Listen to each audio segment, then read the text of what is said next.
Hello and welcome to our presentation on Tableau interview questions. My name is Michelle and I'm with the Simplilearn team. Today we'll be going over answers to common interview questions for Tableau positions. First question is, what are the data types supported in Tableau? We have string, date and time, numerical, Boolean, so true or false, and geographical. In Tableau you can tell what kind of data type you have, so when you're on the data source tab, you can see that this is numerical and this is string. Here we have a date. We don't have any date times here. That would have the little clock icon. And we also have geographical. These are set by default and you can change them by clicking on the icon and say we wanted row ID to allow text, so we'll change it to string. And you can see the icon changes there. The next question has to do with how well you understand dimensions and measures. So a key thing to remember is that dimensions are qualitative and measures are quantitative. And if you can remember those particular words, it helps convey what the interviewer is looking for. So dimensions are qualitative and you can use them to categorize your data. So for example, you can categorize your data by what country it comes from. And measures are quantitative and can be aggregated. So you can do a sum of sales, or you can do the average profit. Did you know that Tableau automatically assigns each field a data type and a role, and that it automatically aggregates your measures using sum? But you can change what the default aggregation is. Question 3. What do you understand by discrete and continuous in Tableau? So we have discrete values and continuous values. Discrete is represented as blue and continuous is represented as green. So let's look in Tableau. When we go to our worksheet, you can see that all of the dimensions are automatically blue and all of the measures are green. However, you can have a continuous dimension and you can have a discrete measure. So we have discrete dimensions, which is a blue dimension, but also continuous dimensions, and date is a good example of that. Let's take a look. So we pull on order date. We right now have year and it's making categories instead of a continuous axis. So it's making a finite list there.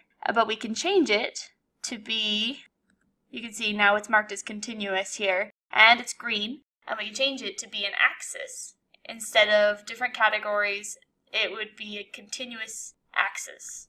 So you can also have discrete measures, which are blue measures, and continuous measures in the green. So for example, let's say we had a visualization that had the region and sales and profit.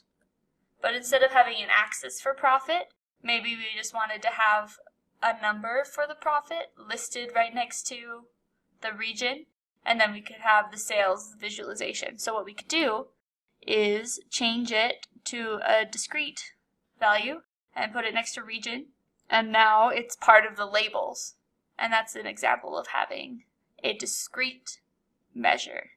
Did you know that continuous is infinite and discrete is finite? Those are some key words that you could use also to describe the difference between continuous and discrete. And also just remember that discrete is blue and continuous is green. The next question, number 4, is what are filters? And name the different filters in Tableau. So filters are a way to restrict the data that allows you to only see the data that you want to see in your workbook or dashboard. And there are these different types of filters, and they also have a specific order. So if you can remember the different filters, that's helpful. But also if you can remember what order they apply in, that'll get you some definite bonus points in your interview.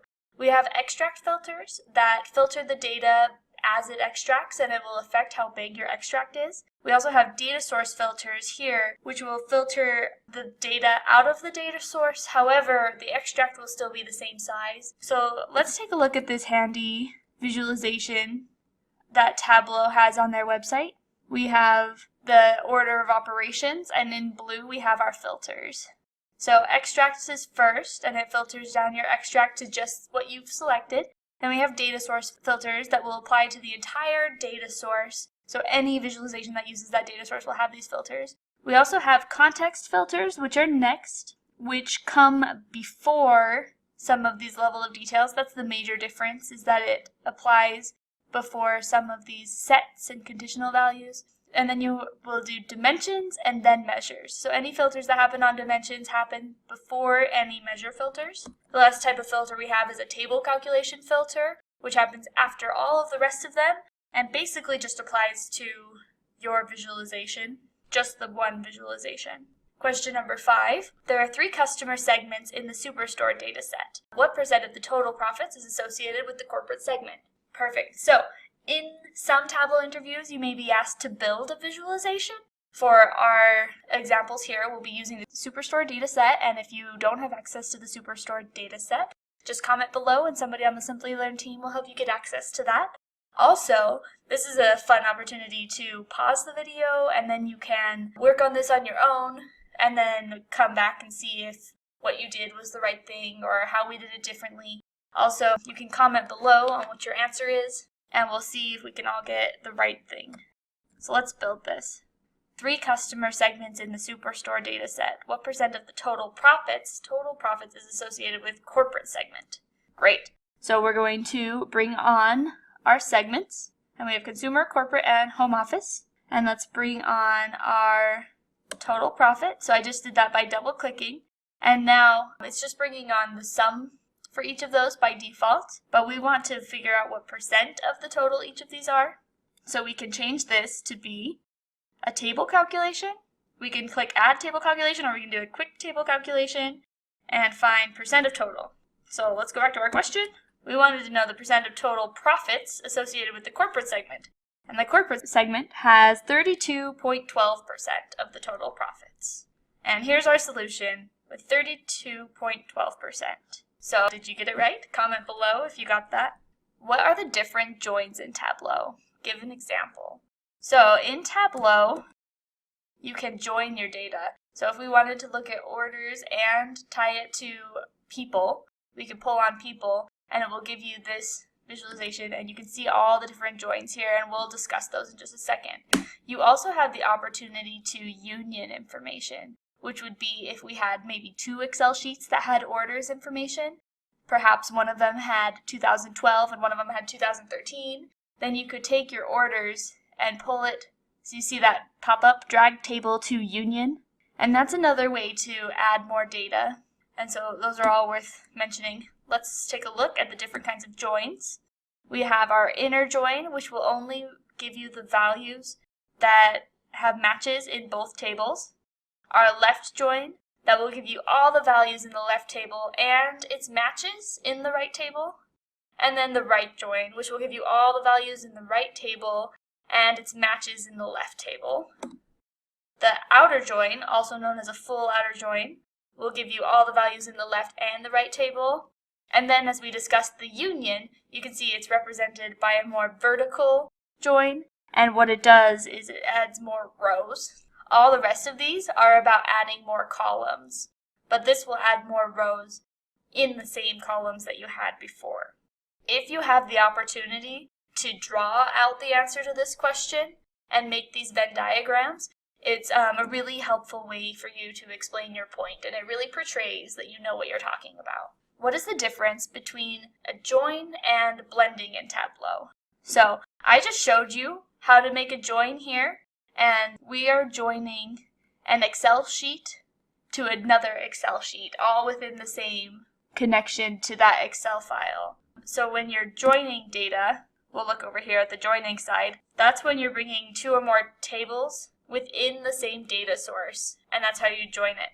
And so we're all inside of a data source here, which, when I go to sheet 1, just has one data source here called orders, whatever we wanted to call it, and that is all within one data source. However, let's say we already had 2 different data sources in Tableau, and we wanted to bring together 2 of them. So in this case, it's an Oracle table, and we brought in an Oracle table, and we made a data source, and then also an Excel table that had a second data source, and you can blend it together to get your combined data set. So the major difference, what you're going to really want to take away from this, is that blending is from 2 separate Tableau data sources, and that joining is all within one data source, and it ends up just being one data source in the end. In blending, Each data source contains its own set of dimensions and measures, and when you join, it will combine it into one set of dimensions and measures. So let's go back to our example here. Let's bring on people. It is automatically said we're going to join it on region, and we're going to do an inner join. That's fine by me. And so we come here, and now we have just one set of dimension and measures under orders. However, if we were to add a second data source, which we will, it'll be an Excel file, and it will be based off of this rank example. We'll open that up. And now when we go to sheet 1, we have two data sources. And if we were to blend this data together, we would still see two separate sets of data, only we would be able to pull in from this set some information, and we'd pull in from this set some other information. So that's a visual difference between blending and joining. Question number 8 is, what is the difference between a live and an extract? So first we'll talk about live. And we'll say that your dashboard is connected live to a database. And so a live connection will query that database every time you open up the dashboard or visualization so that you're getting the most recent information each time. And it's useful for if you need information that's a little bit more real-time. However, it can be slower, especially if your queries are complicated. With an extract, it will run the query beforehand and store the information on Tableau server or on your local machine, and so that it's faster to get to. However, it is not real-time information, so if you had a refresh of your extract that runs every day in the morning, and then during the day somebody has made a change to your database, they won't see that change on your dashboard until the next time the refresh runs for your extract. In Tableau, you can set if you want the connection to be live or extract when you first are making your data source. And this is in Tableau Desktop. In Tableau Public, you don't have that option. Did you know that the reason that extracts are faster is because Tableau doesn't need to access the database each time it builds the visualization? And did you know that you can set up a refresh schedule on Tableau server in order to be able to see your extracted data update? Question 9. What is a calculated field and how will you create one? So if we look at our data set here, we have the opportunity to see the difference between order date and ship date.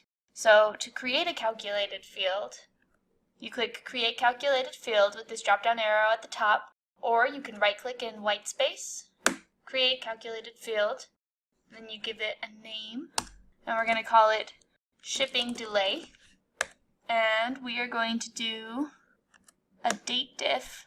So if you don't see this dialog box here, you can click this arrow to see that.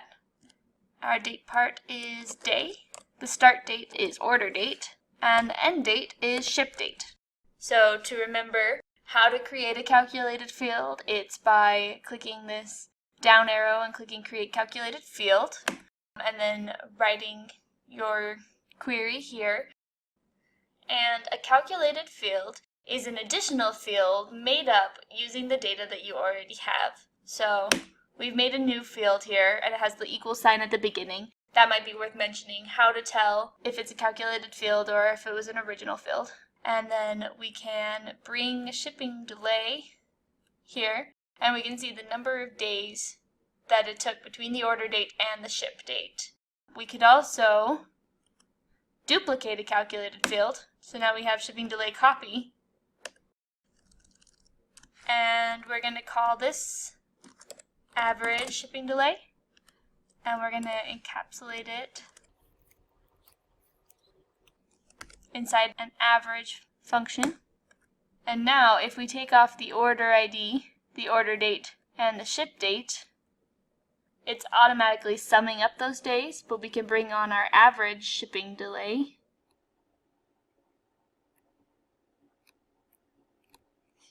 And you can see on average how many days it took.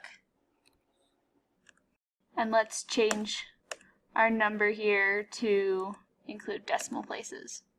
So a calculated field is a new field made from existing data. It can be used to create more robust visualizations, and it does not affect the original data set. For example, we made our average delay function here using data from our original data set. Question 10. How can you display top 5 and last 5 sales in the same view? You can show top 5 and last 5 sales for a same dimension by creating a set. So let's take a look at doing that here. We have our customers. So let's bring on customer name. And we're going to do it based on profit. So now that we've done it on profit, we can see these are our top 5 profit, and I've sorted it by profit. And here's our bottom 5. And we can create a set by coming and clicking on the dimension that we want the set to be based on.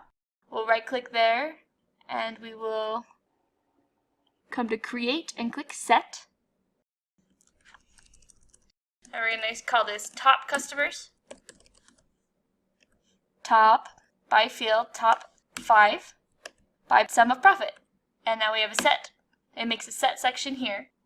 Now we're going to make a second set off of customer name. Create set. Bottom customers. Bottom 5 by sum of profit. We'll hit OK. And now we're going to combine these two sets. So I'm going to control click, and then we have both of them selected. And we're going to click create combined set. Top and bottom customers. And we're going to have it include all members of both sets. And now we can pull top and bottom customers onto filters. And you can see our top 5 and our bottom 5. So if we control drag profit onto color, then it's colored by that as well. So key thing to remember is that you can use sets to show both the top and the bottom in the same visualization, and that you can combine those sets. Is there a difference between sets and groups in Tableau? The answer to this is yes. You can describe a group as being simpler and using only one dimension to determine the group, whereas a set can be more complex. So you could say sets are more complex, and you can use conditions to create the sets, and you can also use multiple dimensions and measures to create the sets. For example, here we create a group of subcategory. So we grab all of these things together and can group it, and that we'll have copiers and envelopes, and then we'll have one group of all of these together. Over here, you could create a set that looks at sales and profits to create a set. So the best way I can describe this is by looking at what we did here. And so we were able to use dynamic filtering here to create our sets, and where it will look at the top 5 or the bottom 5. And let's do the same thing we did there, but use a group. So for a group, we could see that these, we've sorted it, and we can say 1, 2, 3, 4, 5. This is the top 5. So we could create a group. That's this paperclip here. And now we have a group of the top 5. And it's added that group. It makes a new group, customer name group. And it put it on the color for us. Now let's go to the bottom. And we're going to go 1, 2, 3, 4, 5. And we'll create our group.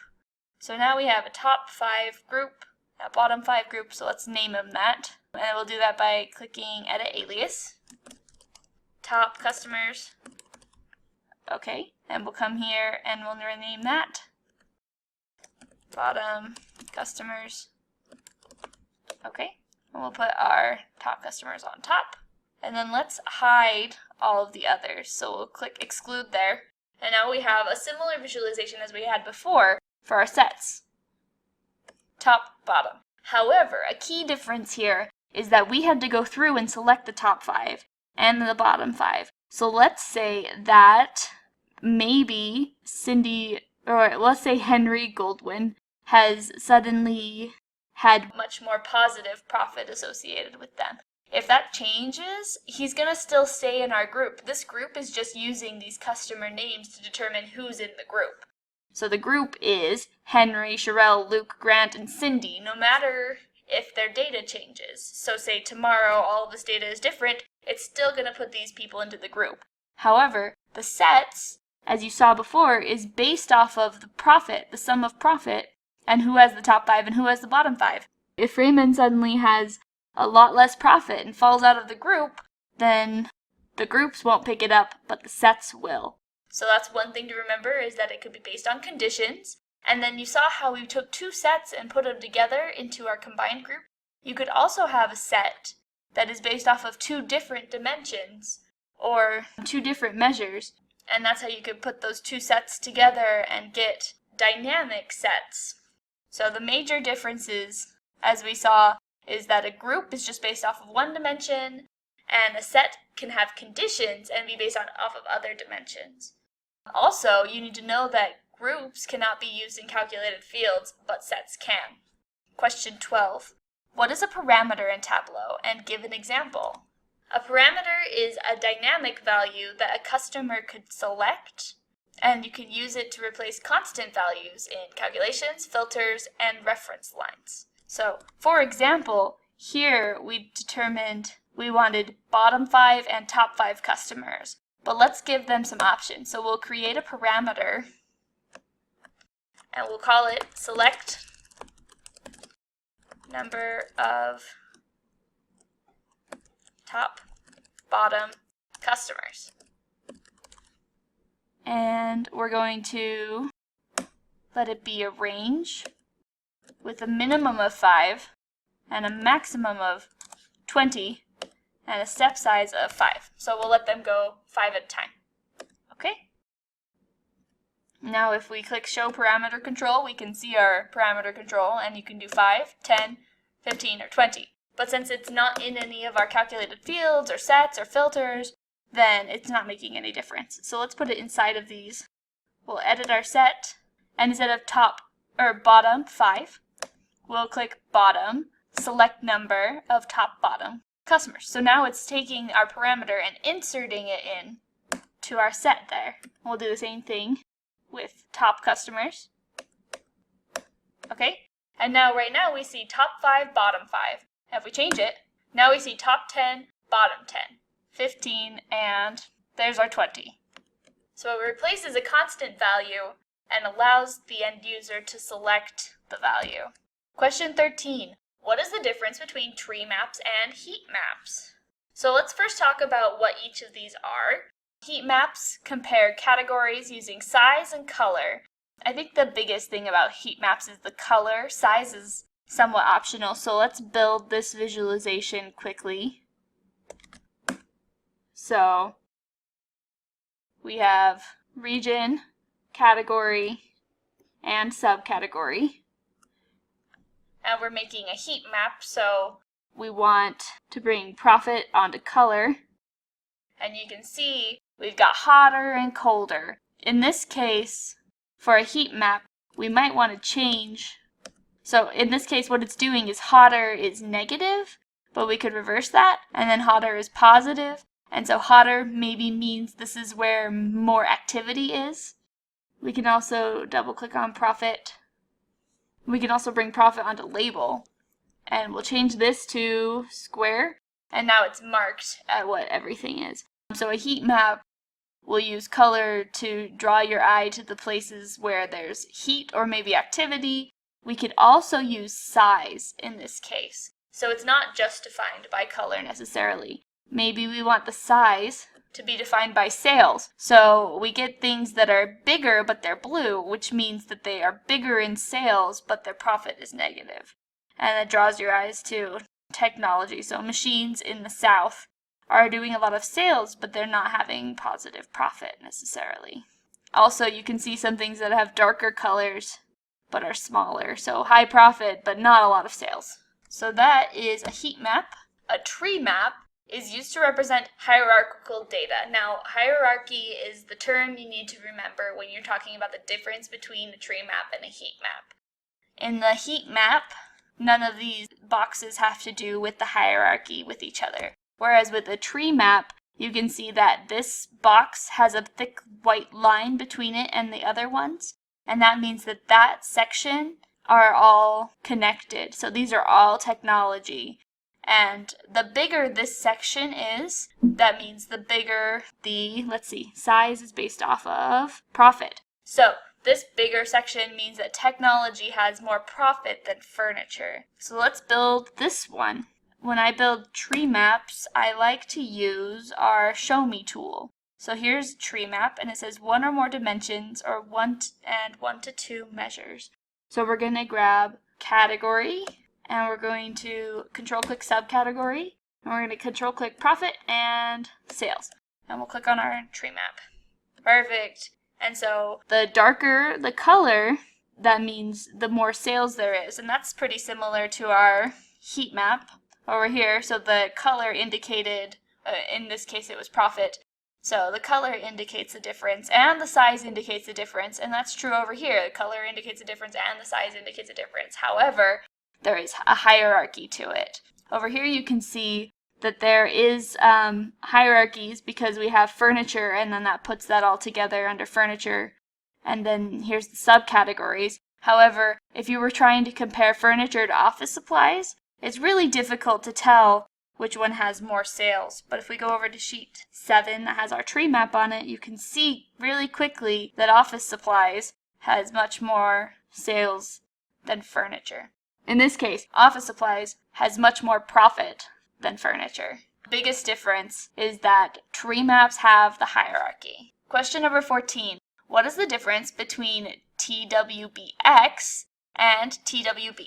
So these are all Tableau file formats, and the twbx contains all of the necessary information to build a visualization. So it's called a packaged workbook, and it compresses it all together. However, the TWB just contains instructions about how to interact with the data source. So when it's building a visualization, Tableau will look at the data source and then build the visualization.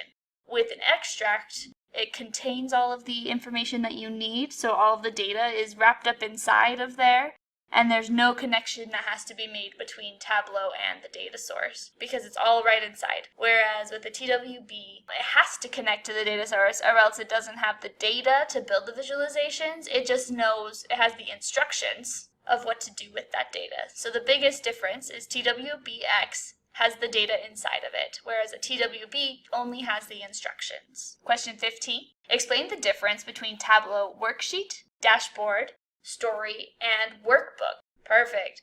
Here's a breakdown and explanation of each of those. And in Tableau, this entire thing that we've been looking at, all of these sheets, is a workbook. However, this sheet 7 is just one worksheet. All of them together is a workbook, and sheet 7 is a worksheet. The big difference between worksheet and a dashboard is that the worksheet is just one visualization, and so it is only one set of columns and rows here. And a dashboard could contain multiple visualizations. So if we wanted to see our heat map and our tree map on the same page, that would be a dashboard. And then a story is somewhat similar to a presentation mode. And so you can have different pages. And so we could say here is our heat map. And then we could make another page and look at our tree map. And then look at our heat map. And then we could duplicate that page. And we could say, let's focus on furniture. So we're going to highlight furniture. And then, so if we were to go through these one at a time, we would say, here's our tree map, and then we would look at information there, and we would say, here's our heat map, and then the next screen we'll say, let's focus on furniture. And you can see that it highlighted furniture for me when I went to the next seat. So a story can show you things one at a time. It's like a presentation mode. So the differences are the workbook contains the sheets and the dashboards are the stories. The worksheet is a single view. Dashboard is multiple views, and a story is a sequence. A sequence is a good keyword to remember when you're describing a story. And did you know that the only place that you can access the dimensions and the measures and custom fields we've made is on a worksheet? So when you're looking at a dashboard, so on a worksheet we see dimensions and measures. When you're looking at a dashboard, you no longer see dimensions and measures. What you do see are all of the worksheets. Similarly, when you look at a story, you no longer see any dimensions and measures, but you do see all the worksheets and the dashboards. Question 16. What do you understand by blended axis? With a blended axis, you can use two measures that share an axis, and that means they necessarily have the same scale. So let's build something with a blended axis. So we can make a visualization that looks at sales over time. We'll bring on order date.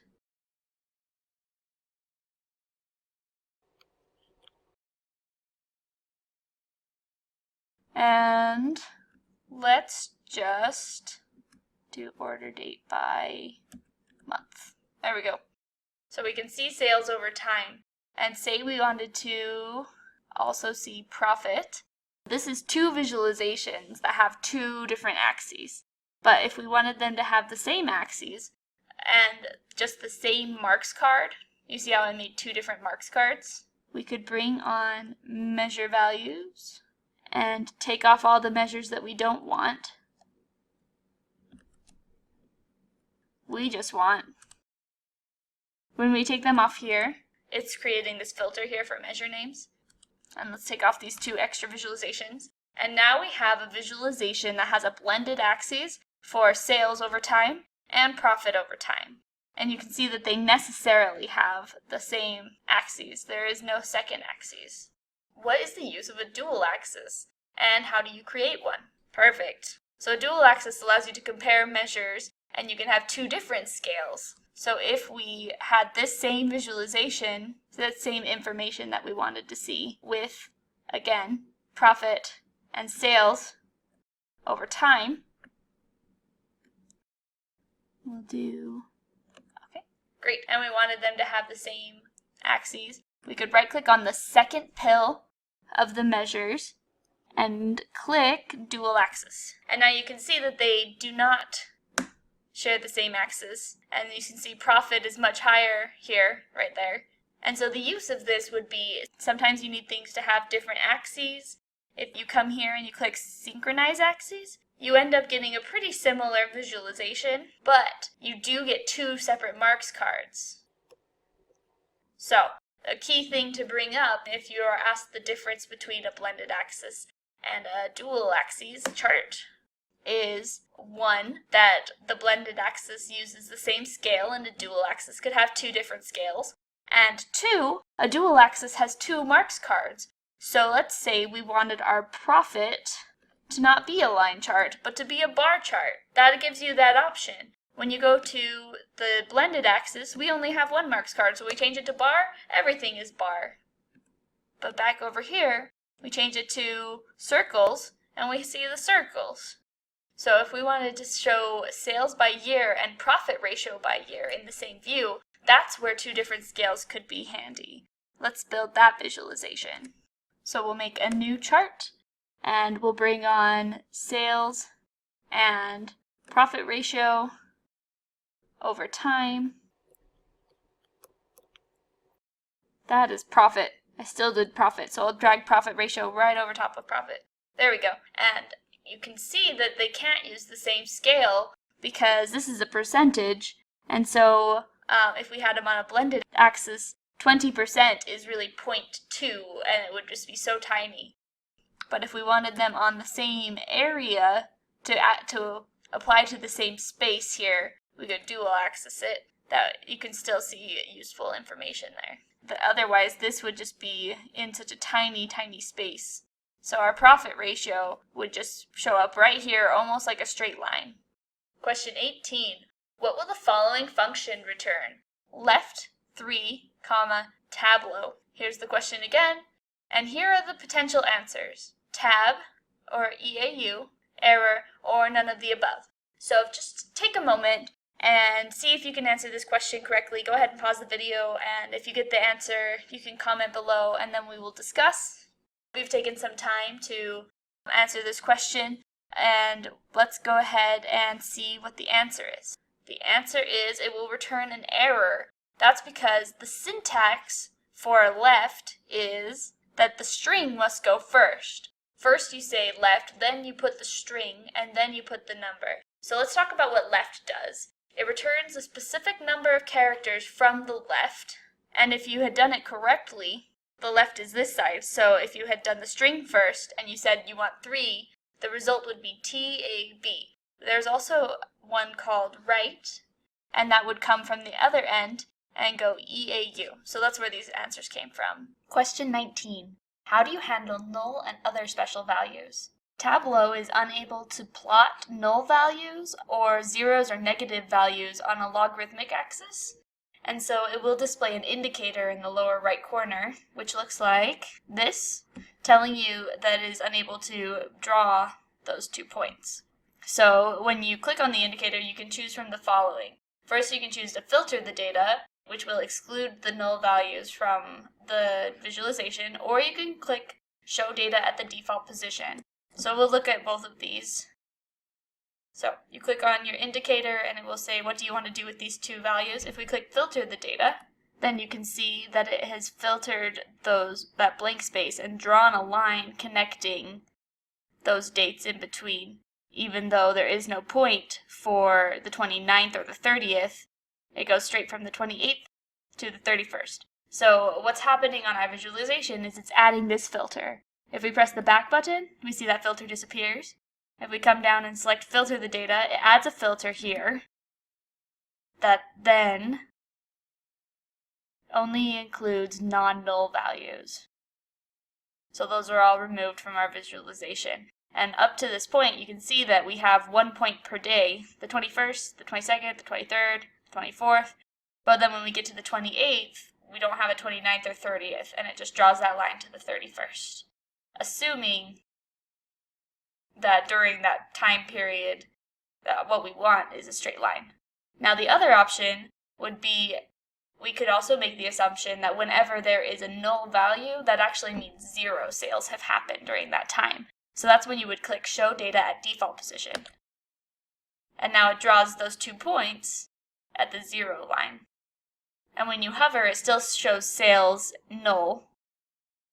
So, and when you hover here, you can see the actual amount for sales during that time. So if a null in your data means 0, then Show at Default Position is good for you. And if it doesn't necessarily mean 0, then you can filter the data, or you can leave it disconnected like this. Question 20. Find the top product subcategories by sales within each delivery method. Which subcategory is ranked number 2 for first class ship mode? If you'd like to pause the video and work on this on your own and then see if what you did matches what we did, then you're welcome to now at this time, and comment below what your answer is. Okay. So we want to know by subcategory and by ship mode which subcategory ranks the highest for each ship mode. So in sales. So if we take sales onto the visualization, we can see that by the ship mode, it's already split up, and we could see that maybe this one for standard class, it would be chairs. You can kind of look through and kind of, oh, it's not chairs. Chairs isn't number 1 because we have this one, it's phones. So to make it easier, we're going to change sum of sales to a rank table calculation. So we're going to come here and click Add Table Calculation. And we're going to change the calculation type to rank. And it's going to rank them in order of sales. So, but right now, we can see that it's highlighting. That's called Calculation Assistance, helping us understand how it's ranking us. So if I unselect Calculation Assistance, then it gets rid of it. But you can see right now, it's ranking it across the table. So it says accessories has most sales in standard class, then second class, then first class, then same day. And that's not what we want to see. We want to see it up and down. We want to see for first class which subcategory has the highest sales and second highest sales. So let's turn back on our calculation assistance, and we're going to click table down. And you can see now it's going up and down. Within first class, what are all the subcategories ranked? So that's what we want. Now, as soon as you click things in the table calculation, it applies it over here, so you don't have an OK button. So you can just close that out. And you can see now we have a rank up and down for the subcategory. So back to the question was, which subcategory is ranked second for first class ship mode? Here's first class. Let's find number 2. It's chairs. Question number 21. Find the customer with the lowest overall profit. What is his/her profit ratio? Let's go ahead and build this visualization. Customer profit. And we're going to bring all of our customers on. And then we're going to bring on profit. Let's do it as a visualization, so I'll bring it onto columns. And then let's sort smallest to biggest. So Cindy Stewart is the one who has our lowest profit. And now to figure out her profit ratio, we need to make a calculated field, which I've already made here. So in this calculated field, we take the sum of profit and divide it by the sum of sales. We do this so that it will sum up all of the profit per row. So for Cindy, we want to take all of her profit over all of her transactions and divide it by all of her sales, instead of doing it row by row, profit divided by sales, and then summing that up at the end. So we'll take our profit ratio and put it on the label, and we can see what her profit ratio is. And since it's a ratio, here I have it in a percent. If you don't have your profit ratio set up as a percent, it will look like this, -1.65. Question number 22. What is the rank function in Tableau? We got a look at the rank function earlier when we figured out our top product subcategories by sales and what was ranked number 2.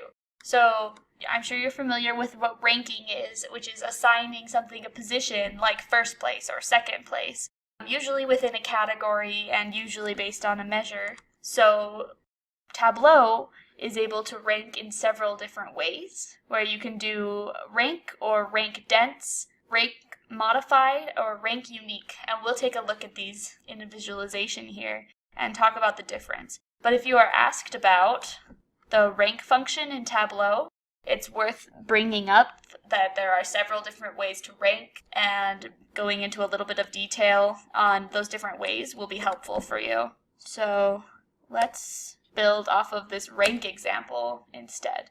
So we're going to bring on our store, and we've got store A, B, C, D, and E. And then we'll bring on our sales. And store A had $10 and E had $40. So now let's create a calculated field. We're going to call it rank. We're going to do a rank calculated field based on sales. We're going to do a rank calculated field based on sum of sales. Perfect. Okay. We'll double click on rank, and we can see first place is the one who had the most sales, and fifth place is the one with the least sales. Now, we had a tie here at 20, and it gave them both third place, and then it skipped fourth place and went to fifth place. And that's how the basic rank function works. So if we duplicate it, and we edit our copy, and we're going to make this one rank dense. You know what? Let's do rank modified second.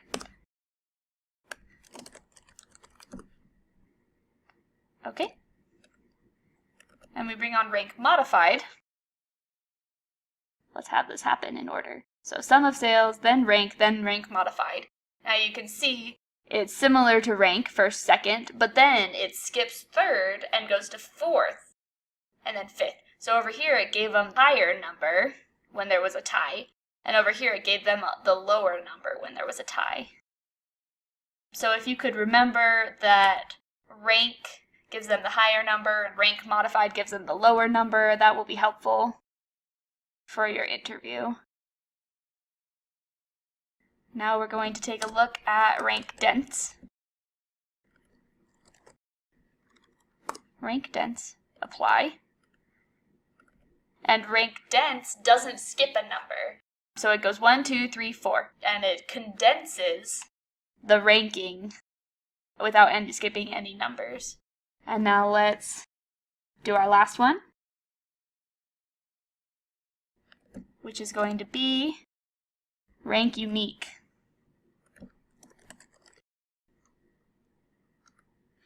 Okay. And with rank unique, it refuses to give two the same rank. And how it determines when there is a tie is it will look at the dimension that's in the visualization and do whichever one comes first in ASCII. So it goes 1, 2, and these are a tie, and since capital B comes before lowercase c, then it's doing B first, then C, then A. So in your interview, it would be really impressive to talk about the different versions of ranks and how they all work. Question 23. How can you embed a web page in a dashboard? So we're just going to build this and then explain it. So I have here my map by sales, and we're going to build a dashboard. We'll bring on, first we'll change our layout so I can fill up the screen. Then let's bring on my map. And I've added the state name and the sales on the map here. For an embedded web page, you can grab it from the objects section, the web page, and then you could put a URL right inside of here, and then that will embed that page underneath. So if we wanted to do Wikipedia or something, we can hit OK, and it will take you to Wikipedia.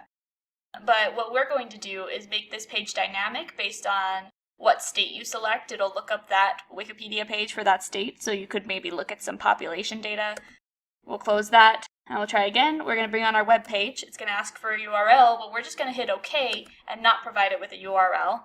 And then we'll use this dashboard action and create a URL action that then contains our URL with our state appended at the end, which is how Wikipedia formats their URL. So we'll hit OK. Oh, I forgot one more thing. Let's do it on select instead of on menu, so whenever we select something, it will run this. OK, OK, and now when we select Texas, it brings up the Texas Wikipedia page. When we select Nebraska, it'll change. So the major points to know on how to embed a web page is you bring it in from the objects section, and then if they ask how to make it dynamic, you use dashboard actions and a URL action. Question 24. Design a view to show region-wide profit and sales. So one way you could do this is by bringing on region and then bringing on profit and sales. And that's a pretty simple view of profit and sales by region. However, one thing that interviewers may be looking for when asking a question about region is your mapping capabilities in Tableau. So what we could do is, region is not a geographic location, so it takes a little bit of creativity, but if you bring on state by double-clicking it and it maps out the states, you can make it a map here and it fills it in, and then you can bring region onto color, and that splits it up by region. And then if you bring on profit and sales on the labels, and let's also bring on the state onto labels. And then you can look at your profit and sales inside of their regions, inside of their states.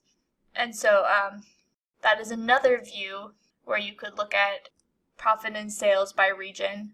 And it's a little bit more, takes advantage of some of the mapping capabilities in Tableau. It may be what your interviewer is looking for. So you could discuss multiple ways to look at it. But here is one way that we could recommend it. Question 25. How can you optimize the performance of a dashboard?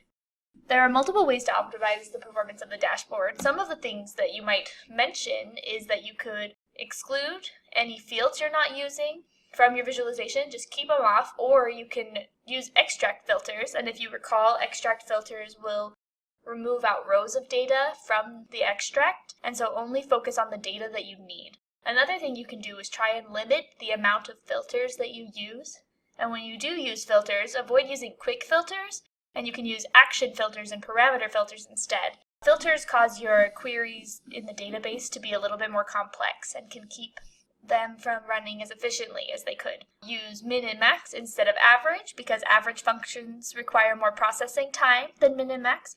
Also, you can try to use Boolean and numerical calculations because computers do better with integers and Booleans than they do with strings. So quick things to remember is keep your data simple, use fewer filters, and when you do use filters, use parameters or actions. Avoid using average, use min and max, and avoid using strings by using Booleans and numerical calculations.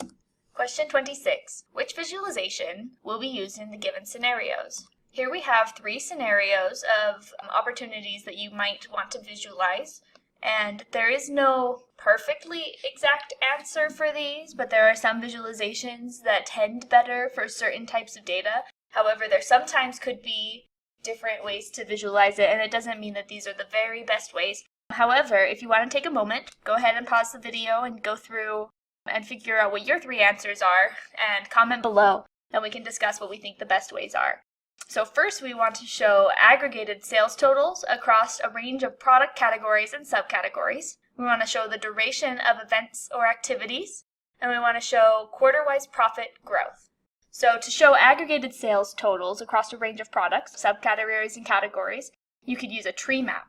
The reason we bring up a tree map here is that they are known for allowing you to show a visualization using hierarchies. So let's take a look at that. We're going to show aggregated sales totals across a range of product categories and subcategories. So if we come here and make a sheet, and we want to see sales across control-click category and subcategory, and then we click a tree map, what happens, it's showing it based on size and color. And so it shows the size, the bigger the size, the more sales, and the darker the color, the more sales. And the reason we choose a tree map over just a normal heat map is that it makes a category here. So we can compare this box that has all the technology in it, see how all of these are technology, to this box that has all of the office supplies.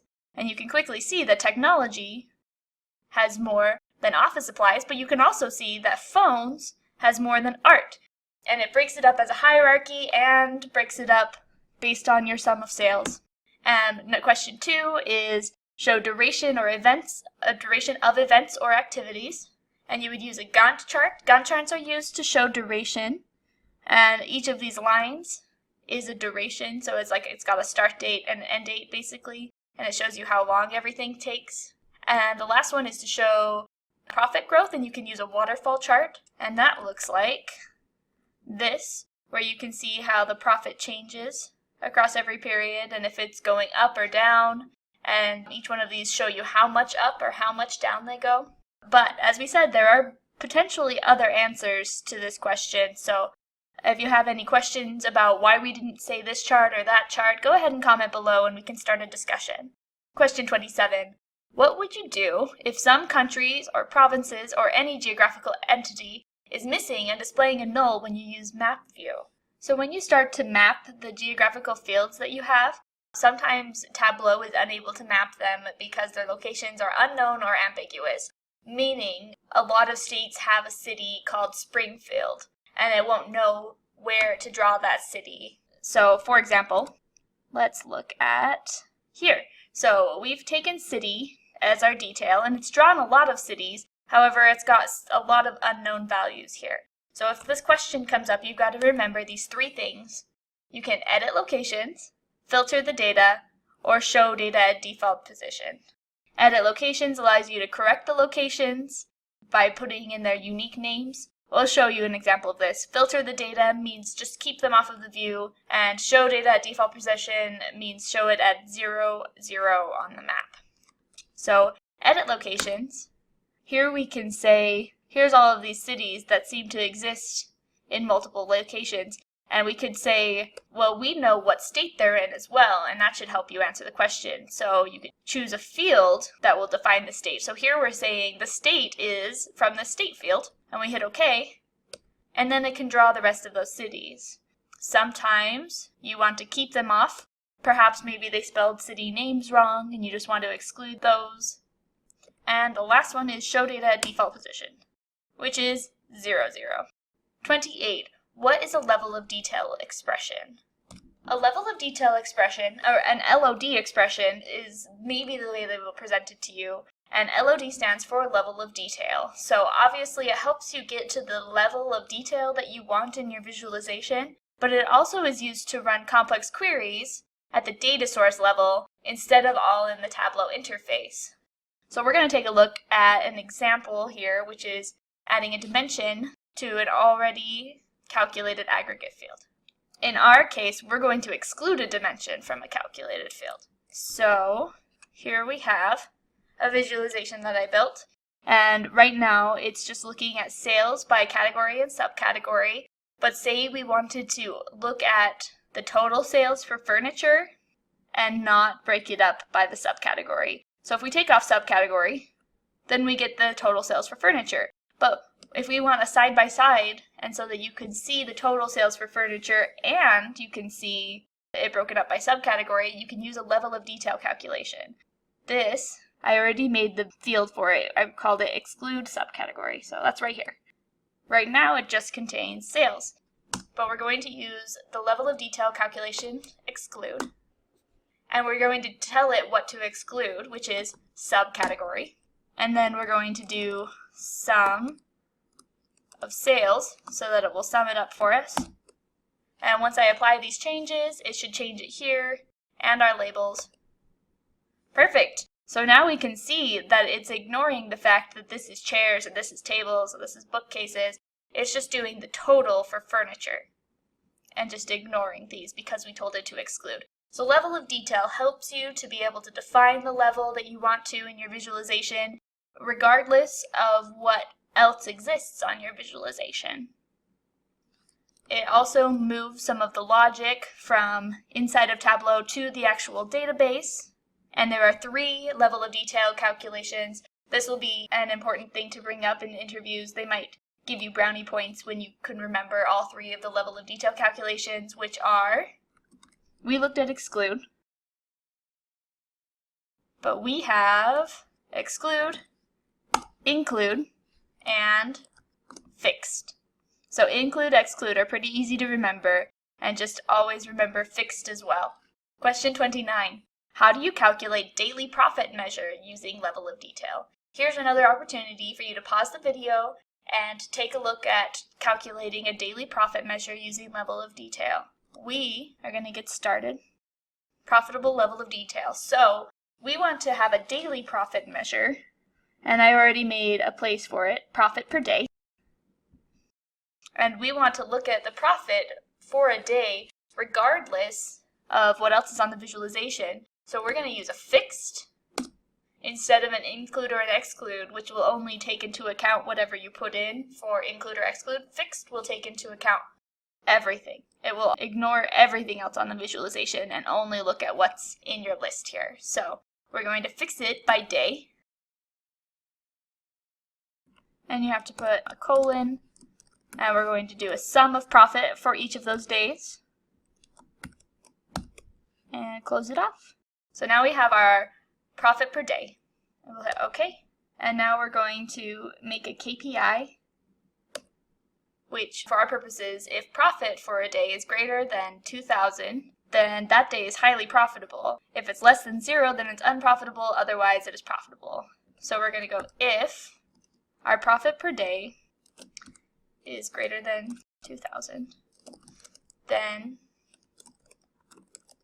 we're going to call it highly profitable. Else if we're going to do less than or equal to 0, then profitable. Else, otherwise it is profitable. You always have to end with an end. Great.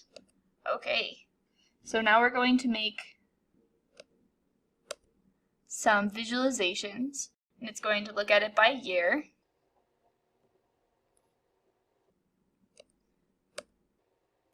Now it all fits in one view. We can rotate these labels to make it easier to see. And we're going to bring on order ID.